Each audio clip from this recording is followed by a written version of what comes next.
Girl, where have you been? I haven't seen you at work in a while. Girl, I quit and started my own business. Really? That's amazing. How did you do it? Well, I've been listening to this Beauty Boss Millionaire podcast, and it really helped me change my mindset from an employee to a CEO. All that from a podcast? Yes, the Beauty Boss Millionaire walks you through the process of starting a business and making your first million. I need that in my life. I need someone to help me. Just go to beautybossmillionaire.com or pull it up on your favorite podcast app. It's time to boss up.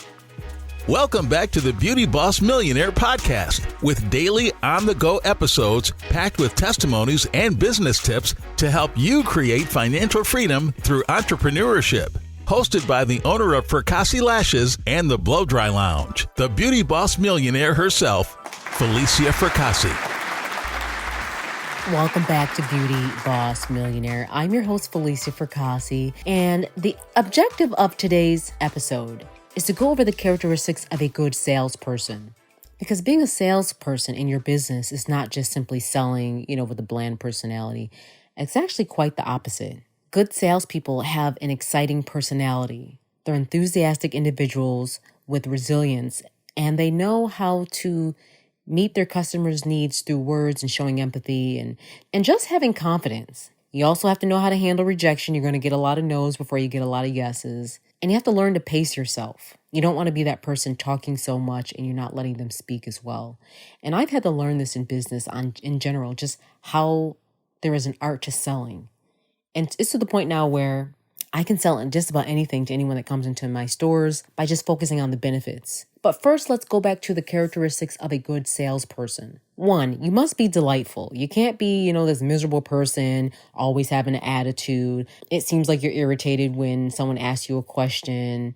Learn to kind of warm your personality up a little bit. A lot of times people make a lot of excuses as to why they're not good salespeople, but leaders fix things that they're not good at. The whole point of life is to be well-rounded in all areas. You don't have to be the best, but you should be able to at least learn and be willing to learn on how to alter your personality a little bit to cater to the masses, which are people that's going to help your business. This is all going to make you money by simply making little adjustments, trying to smile a little more. I've gone to so many businesses, and upon walking in, I walked right back out. Attitudes, looks like you got beef with someone when you walk in the store. You're like, do we have a problem? I've walked into places where no one even was kind enough to greet anyone. There was no enthusiasm. I'm not looking for a whole circus. All I'm simply asking for is the basic things, like you kind of greet someone when you walk in. I even understand when it gets busy that you might not be greeted because it's a busy operation. But as you as a salesperson in your business, take the effort and take that time out to say, hi, welcome, or hey, how can I help you? You have to put on that sales face. And my mother taught me this as a kid. She would be yelling at all of us around the house. But as minute as that phone rang, she turned into a whole different personality. And that's when I learned, so she's switching modes up. And when you're in sales, you have to almost switch into the sales person that you envision that's a gentle salesperson that can sell anything. You have to have this level of confidence. You want to have a sense of being analytical, have all of your facts together, and be ready to answer some questions. People always want to ask questions. And that's good that they ask the questions because in their mind, there's this doubt. And when they verbalize the doubt in a question, you have to be prepared to respond to that doubt accordingly so you can win that sale. You must be resilient. You can't be all sad when people don't want your product. A lot of times people will sell for a good day or two and they just say, I'm not good at it. Well, there's going to be a better day. And sometimes people even come back to you after they've said no. They wait a little bit and they come back. So you have to learn the art of being patient and being resilient. Another good skill that I think is top on my list is being attentive. I'm a very attentive person, and good salespeople understand that each customer has different needs. So you have to actively listen to the person. And through listening, you can create the deal that they're going to value and they're going to want. The next thing is be really thorough.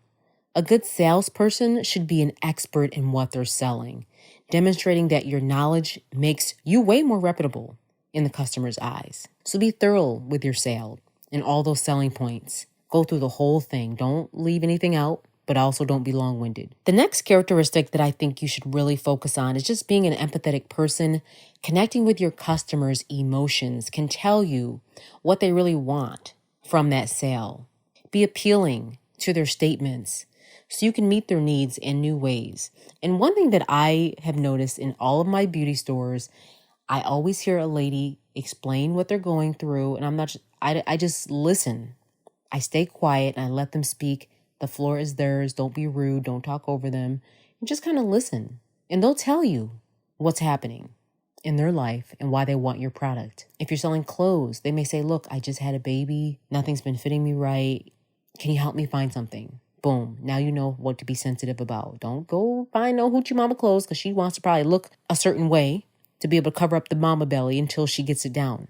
Or for example, they come in my store and they want to look beautiful again. That's where I jump in and I say, okay, well, I think this may work. I suggest this.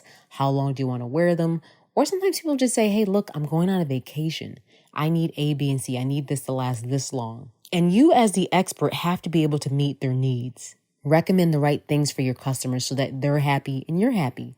Because the worst thing you can do is sell them something that they don't need. They will lose trust in you and they will lose trust in that company. So make sure you're offering the right products and listening to their needs. There's been so many times in business where I simply just listened, especially down south where I'm in different markets. Each state requires me to be a different person. Just because up north, they don't really like saying yes, ma'am, and no, ma'am. They don't like all that. But in the south, I literally have to say yes, ma'am, and no, ma'am to people. I don't kind of get mad about it. You know, when you're in Rome, do what they do in Rome. If I were to go to Italy or Spain or anywhere else, I would do whatever their custom is because you have to learn to be adaptable and flexible. And for some reason, people think it's the utmost respect, even though I'm a straight up New Yorker. They think down south where in Florida that the utmost respect is to say yes, ma'am, or no, ma'am. And sometimes I forget, like I was in Buffalo, New York last week, and I flew in from Florida, and I was working on the store, and I slipped up with my New York girls. They're over 50. And I said, yes, ma'am. And they said, oh, Lord, please don't ever call me ma'am. You make me feel old. Please stop. And I thought it was so funny because once again, I had to switch up my sales skills to adjust and adapt to the right area. So in sales, you're going to have a really good personality. You're going to have to smile a little bit more. You're going to have to give a little bit of your energy, take it up a notch. Because energy is contagious.